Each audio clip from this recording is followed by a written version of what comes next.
Okay, so hello everyone. In this video, I will show you how to use XLOOKUP in Excel.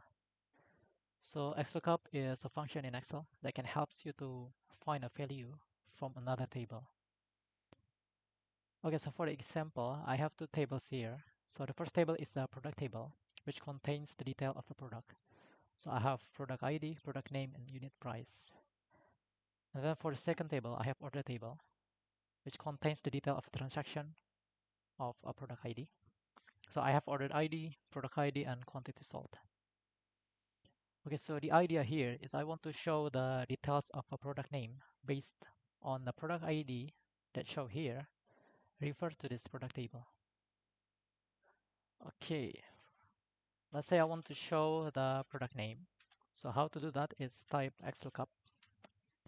And then for the first parameter, you choose this specific product ID. And then the second parameter is you look up to the reference of your product, which is the product table. And then I choose this column because it will read the product ID from this column.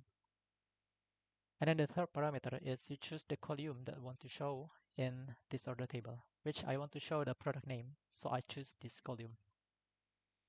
And then after you click enter, it will show you the product name based on product ID. So as you can see here that the product ID P103 is having Monitor Ultra. If you look at this, it's right that P103 is having a Monitor Ultra in its product name. The same thing if you want to show the unit price, you can do the exact same thing by typing XLOOKUP, choose this product ID, then select this column, and then select the unit price column. Click enter, and it will show you the unit price by this product ID. So this is how you use XLOOKUP in Excel.